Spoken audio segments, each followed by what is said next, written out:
Welcome to the wonderful world of dance, bringing you exclusive interviews with top dancers and choreographers and reviews of the world's best companies across the globe. You can find lots more on our website at thewonderfulworldofdance.com. Hi, this is Savannah Saunders, and today I'm excited to be talking with choreographer Alexander Whitley, or Alex. Alex is a former Birmingham Royal Ballet dancer and now holds a prestigious position as a New Wave associate at Sadler's Wells, London's acclaimed dance house, and he's also an associate of Rambert, London's leading contemporary dance company. Among many other accolades, Alex has launched his own dance company, the Alexander Whitley Dance Company, which is premiering Alex's new work 8 Minutes at Sadler's Wells on 27th of June. 8 Minutes, interestingly, brings dance and space science together in a unique full-length performance. So thanks for joining us, Alex. Hi, it's a pleasure. So Alex, before we talk about your choreography, tell us about your days as a dancer. When did you start dancing and what inspired you to take up ballet? I started dancing when I was really young, kind of before I can even remember it really. I think I was about three and a half when I first went to a ballet class. And I grew up in a small village in Cumbria in the north of England. And according to my parents, whenever there was music playing, I would jump around excitedly. So they thought it might be a good idea to try and channel that energy. And it just so happened that there was a dance school in the neighbouring village to the one I grew up in.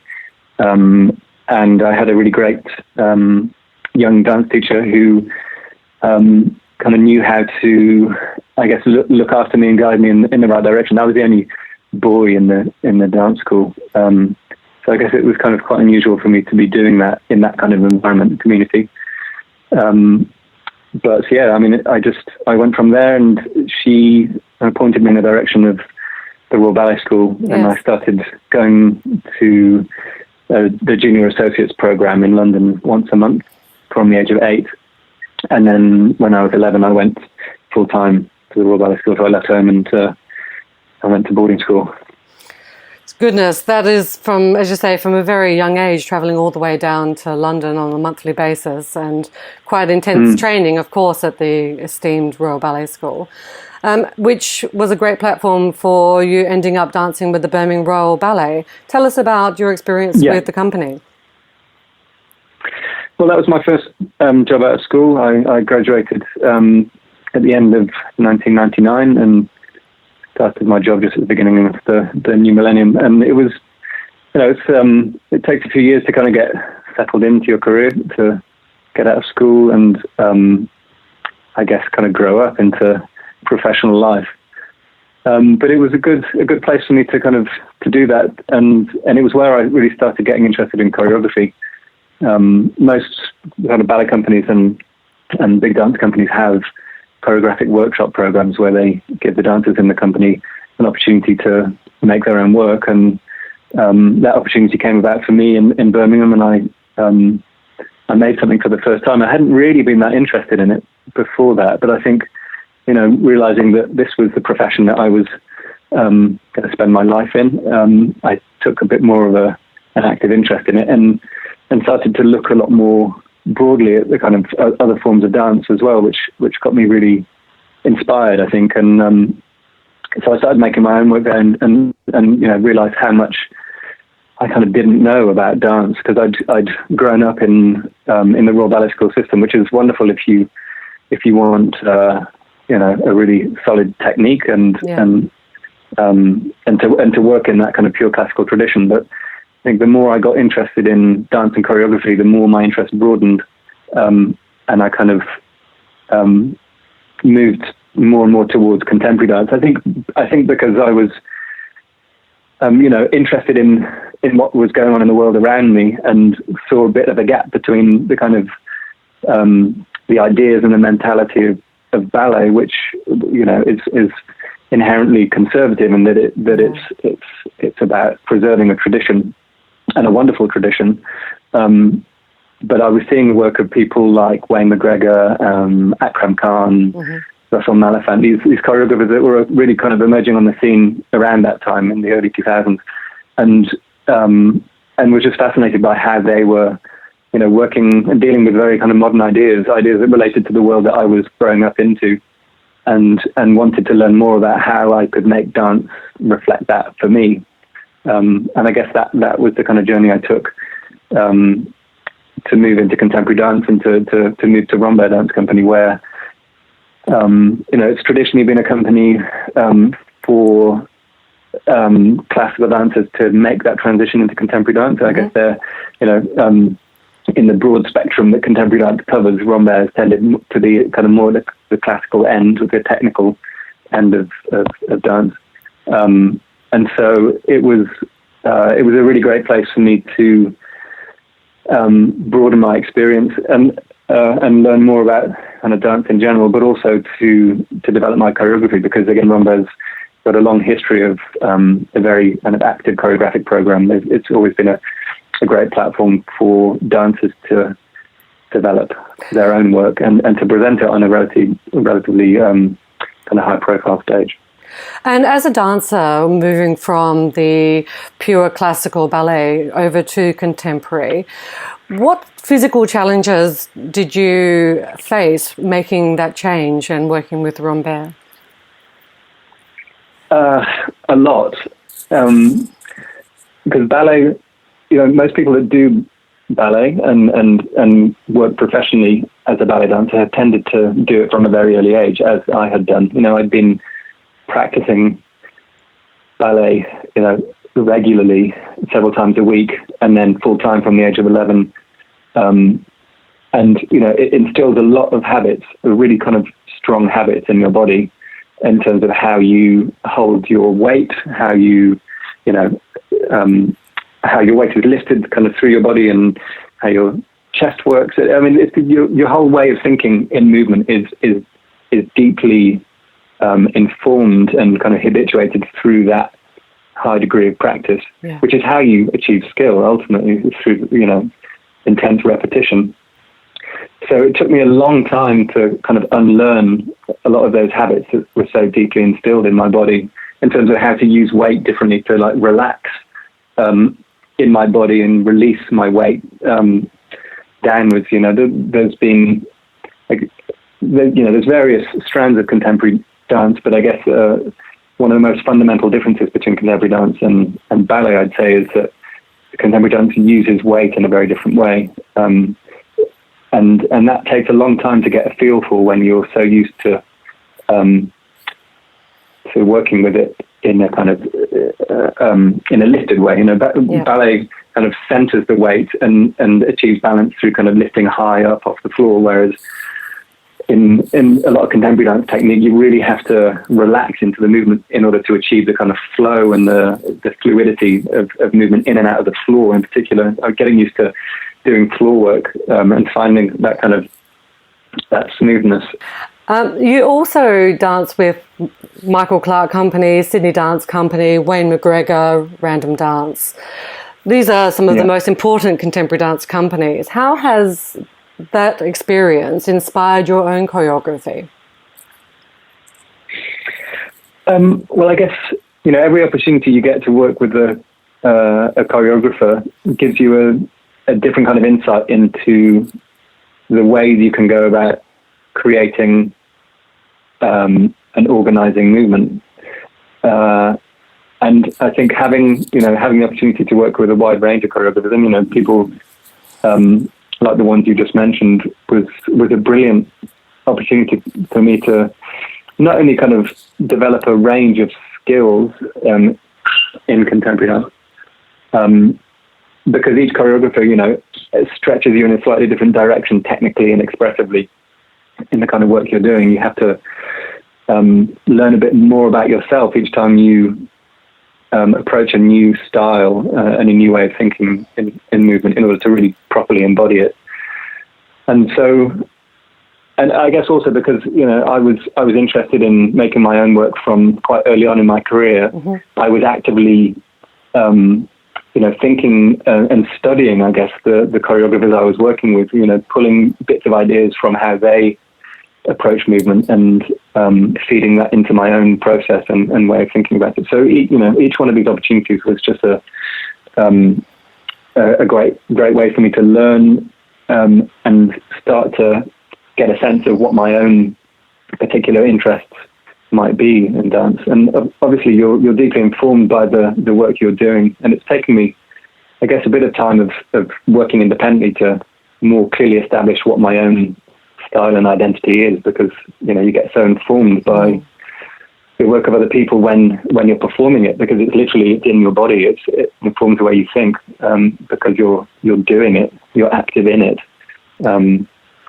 How would you, Alex? How would you describe your own choreographic language, that identity that you were talking about? What would define your work? I don't know. I guess I'm still learning about that all the time, and that's what keeps me kind of interested in choreographing. Is that continuous discovery and a curiosity about that question. But I guess there's clearly some strong themes running through it that have been informed by my history. Even though I left the world of ballet quite a long time ago, there's definitely still aspects of that inform the way I think about movement, and some of the aesthetic preferences I bring to it. The use of extension, for one, is features very much in my choreography still, but I guess I have tried to expand on and rethink how the principle of extension can be used, not just to create a long arabesque, for example, but to be used in moving in and out of the floor, and principles of release technique, of using the weight and kind of relaxation, as well as kind of the control and lift that you have in classicism. Doing a lot of Cunningham's work in Rambert has informed the way I think kind of systematically and abstractly about how to organize movement, and I guess it informs the process I go through in terms of thinking about constructing sequences of movement. Cunningham was a true modernist, in that he really kind of reduced a thought process around movement down to its essential parts. He was incredibly pure in defining and articulating and understanding of different parts of the body and how they could be kind of disassembled and reassembled. And then working with someone like Wayne McGregor has again deeply informed my way of thinking about movement, and the various ways you can approach generating movement material. Of taking an idea, a source of inspiration, and finding lots of different ways to use that, to repurpose that bit of information to generate different forms of movement. And so there's lots that informs it, and it's hard to know exactly what that outcome is. There's always, there's something instinctive that obviously informs everyone's way of moving, but there are so many different kind of ideas and processes that also feed into that. And tell us about your approach or your process for choreographing new works. You've got your latest work, 8 Minutes, premiering at Sadler as well. What is your process? Do you work with dancers? Do you bring an idea? What is your process? Well, it's generally very collaborative with the dancers I work with. So I use a lot of task work and improvisation in the early stages to ask questions, to kind of put ideas out there, and to open up new worlds, I guess, for me in how the subject or the inspiration of the piece might inform the movement in various ways. So that involves, so in the case of 8 Minutes, for example, we're working. I've been working with some physicists from the Rutherford Apton Laboratory, and have been learning as much as my relatively small brain can comprehend of the incredibly complex world of physics and astrophysics.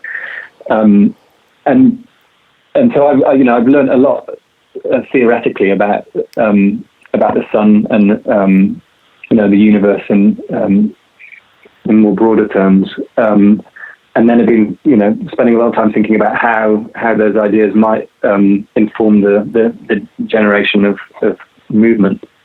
And the very beginning of the process involved kind of talking with the dancers about some of these ideas from physics, or these kind of theoretical concepts, and then kind of posing the question of how the body is capable of understanding these ideas, because we can understand things abstractly, cerebrally, but the world of meaning and understanding is very different in movement than in language.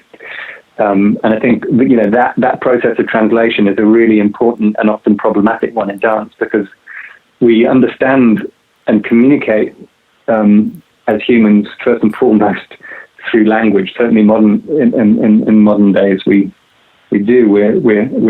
language the world, and we understand it primarily through the semantic structures of language. But movement deals with meaning in very different ways, and so it was important for me to understand these, or gain as much understanding as I could of these complex concepts from the science, but then try and kind of reduce them down in a way to a simple or essential property that could be understood by the body.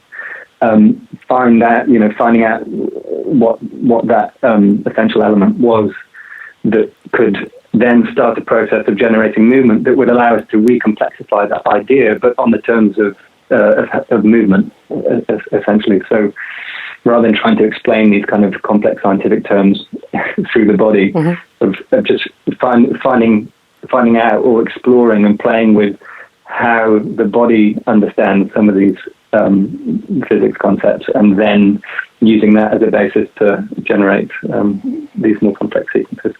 This is that you might expect in a contemporary dance.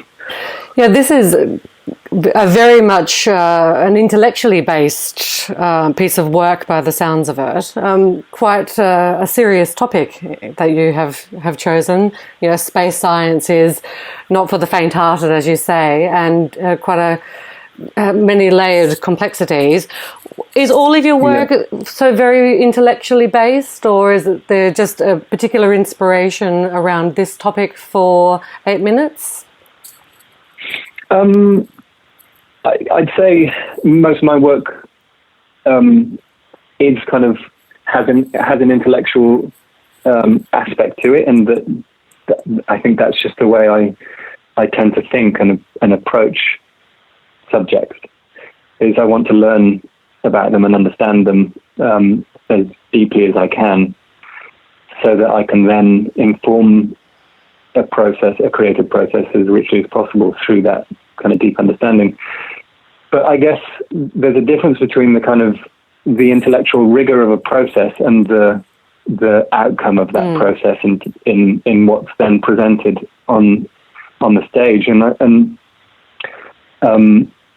movement, again, to go back to what I was saying before, movement deals in different terms. So I don't go through this process in order to make something that an audience would then understand necessarily the complexity of the process that we've been through to get to that point. So it's a question of what the effect of that process is, and movement, affects us emotionally through the kinesthetic empathy we have through our feeling of moving. Every human lives in a body and has an understanding of what it's like for that body to move, and the feeling of what it's like for that body to move, and that we sensitively engage with our environment through movement and through the feeling we have of that experience of moving in that environment. So these ideas, these processes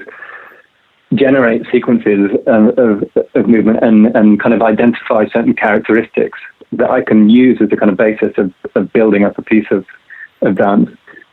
But how I then sequence those things and put them into order is very much about the question of what the effect of that is, what the kind of the emotional effect and the impact that these particular, the different types of dynamics and qualities that you can have in movement have. And that's quite a different consideration. So, it's really, the choreographic process it's kind of non-linear, and there are many stages to it that require different questions, I think. And that, for me, is absolutely fascinating, that, you can start with a very abstract idea and use it essentially to set you off on a journey of creation and discovery. And by the end of it, you might be, somewhere completely different in terms of what the outcome of that thing is and the effect that it has, and the purpose that then serves in a dance piece. And as part of 8 Minutes, collaboration has been important to you, and I understand it's quite important to your career in general. I'm quite interested in the work with the Movement Collective. I understand is a group of acclaimed dancers and New Movement Collective, who are a group of dancers and choreographers who are seeking to redefine the landscape of contemporary dance. I'm interested. What do you feel needs changing, and what change are you trying to create? And does this piece fit into that? I guess so, yeah. I mean, New Movement Collective's something I've been involved in for quite a while now, and it really grew out of a generation of dancers that were at Rambert together. So a lot of us in the collective have been working together for 15 years or more, and we launched this platform. It kind of emerged through our own desire to create a platform for our works to be presented, and in doing so, we our interests. I think there's 11 of us in the collective, and so lots of people bringing slightly different ideas into the mix, and we kind of just fell into this situation where we had the opportunity to work with the Architects Association in London, which is one of the big architecture schools, on a project where we were kind of presenting work outside of the theatre, and had the opportunity to work with some of the students from the Architects Association who were kind of designing architectural forms, but with focusing more around the idea of performance and the relationship between the body and designed spaces. And I guess it just started to open up a question for us and really kind of provoked us to think about how we could take a different perspective on what we understood from the world that we'd come from, which was very much about how dance is presented on a stage in a theatre, and how the relationship between the audience and the performer is very fixed, and that the audience are kind of sat stationary in their seat and are watching from a distance.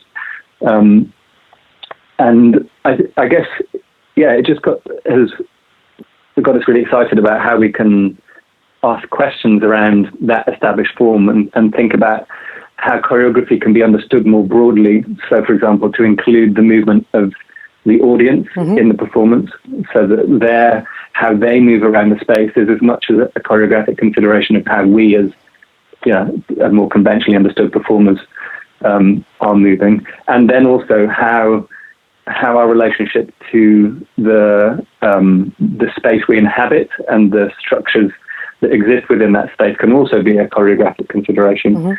And so really, expanding the field of choreography to consider more than just the performer's moving body, as dance might considerably, how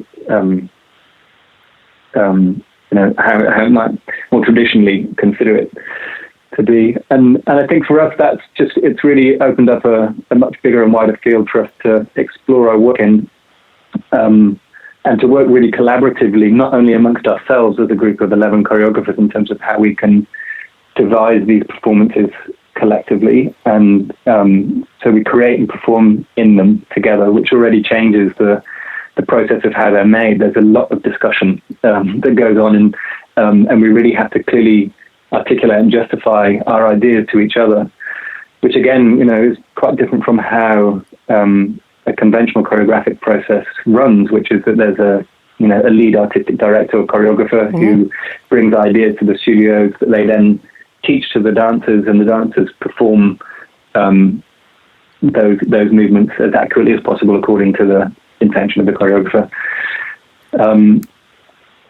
And I guess it just takes us to different places creatively, and also allows us to invite in people working in other disciplines like digital art, design, architecture, film, and invite them into that very collaborative process as well. And I guess it's also reflective of a change in attitude and understanding of people working in these other fields. It was the Architecture Association approaching us as a group of dancers and choreographers. That's interesting. Because of their interest in, their interest in the idea of choreography being essentially architectural. That it's about designing flows of movement through space, or architecture is a choreography in a way. We have a theory of a space, and then we actualize that theory in a physical form, and then we have an experience of what it's like to move through that space, and the particular design and ideas of how that space is set out determine how we move through it. That's choreography. So there's a growing and a widening interest in the idea of how the body engages with its environment that applies across various fields that I guess we're tapping into in the work that we're doing with the collective. And I think it's a really fascinating thing for us all to be exploring together. Yeah, absolutely. And I'm also interested, you're a New Wave associate at Sadler's Wells. This is a more traditional format. You've got your stage and the fabulous dance house with its theatre. Yeah. Tell us about your work with Sadler's Wells. Well, I've been a New Wave associate there since 2012, I think 2013. Mm-hmm. And it was really with the support and backing of Sadler's Wells and also the Royal Opera House at the same time. I was really lucky that both theatres approached me around the same time to offer me associate positions that really gave me the support and backing that I needed in order to be able to launch my own company, to kind of take that leap of working for other people to going out there on my own and setting up, because it's often a slightly precarious transition where you're relying on one profession as your source of income to then switching over to the other, and often takes time. So that's been a huge part of me making that transition, and it's also in terms of dance theatres in the UK and internationally, it's a really amazing platform for me to be presenting my work from. It's got an amazing history of as a venue in terms of the work that's been presented there and the companies that have worked there, but also more recently the platform that Alex Whitley, the director of Sadler's Wells, has created in terms of the cohort of associate artists that he's brought into it, and the way he's kind of supported a whole generation of makers has really defined contemporary dance in the UK. Absolutely. And so it's absolutely the place that I want to be working from and in, and also to be learning from the expertise of the people that they have working there. And I guess it is in relation to New Movement Collective, the work I'm doing with my company is more conventional. It is I'm making work for the stage, and conforms more to those conventions. But I guess I am still interested in exploring the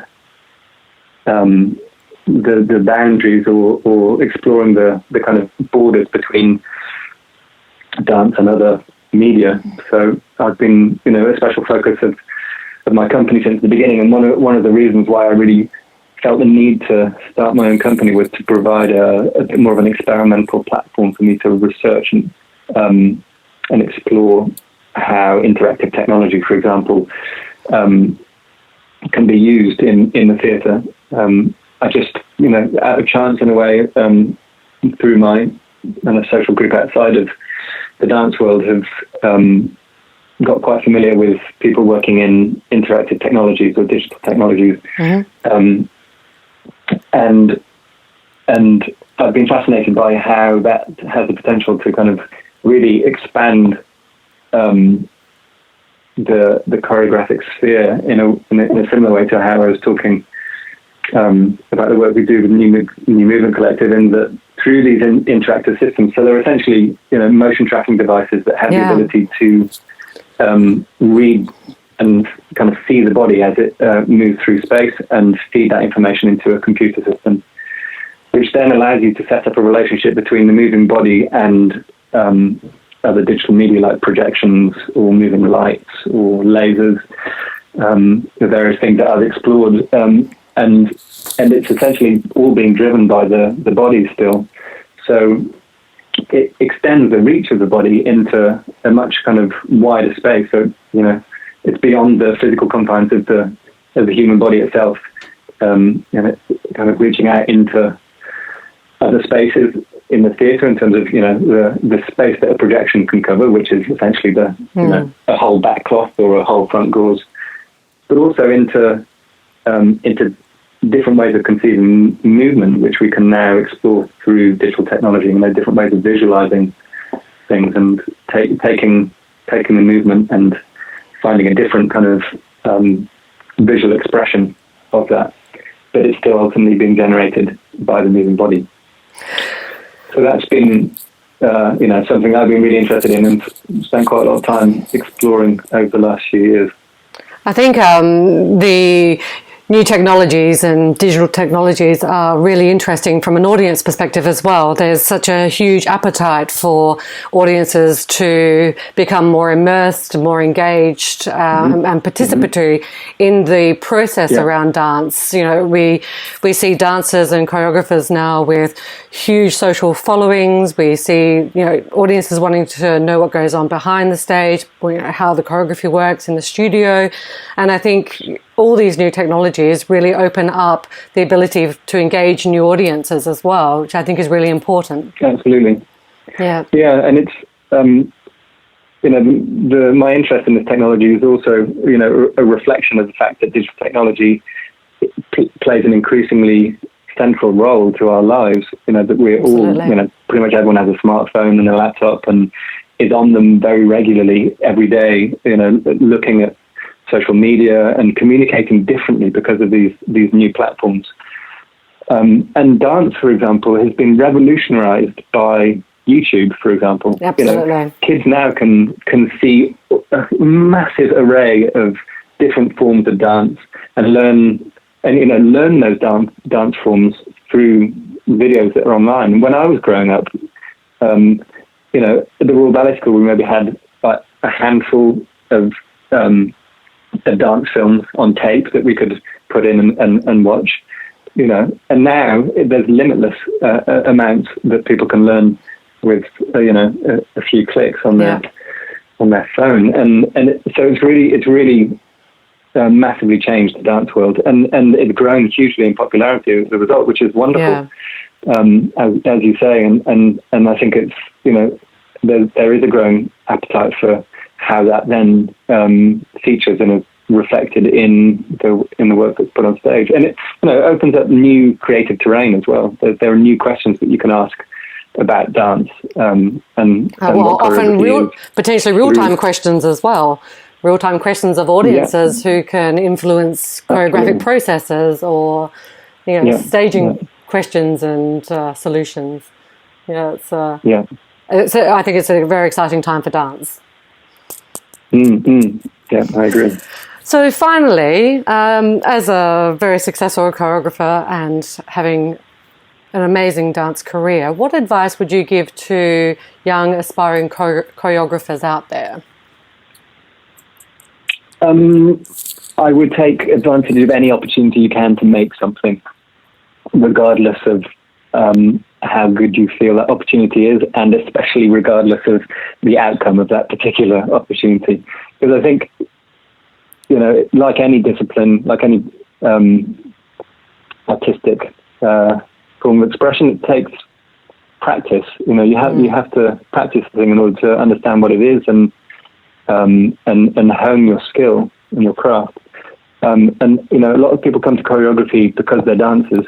But there's a whole different set of skills that you need as a choreographer that you're not really. You're kind of prepared for some of it through being a dancer, and there's opportunity to learn about it if you're working as a dancer and having the opportunity to work with other choreographers. But I think you just have to put yourself in that situation and try and make what you can when you can, and just keep learning. It's quite resource heavy making dance. You need a studio, which are often quite expensive to get hold of. You need dancers to be working with, and then to present it is a whole different set of problems in terms of the financial and technical resources you need to put it on stage. So, any opportunity there is to try something out and make something and get used to making and being in that frame of mind, I think is the best way you can go about getting kind of more deeply into it and understanding it and refining your instincts for it. Yeah. And also to look out there, to watch as much as you can and just ask yourself questions about what interests you and why it interests you, and to really, I think one of the big things I've found and kind of learnt about is to really think about what dance is and how ideas work in movement.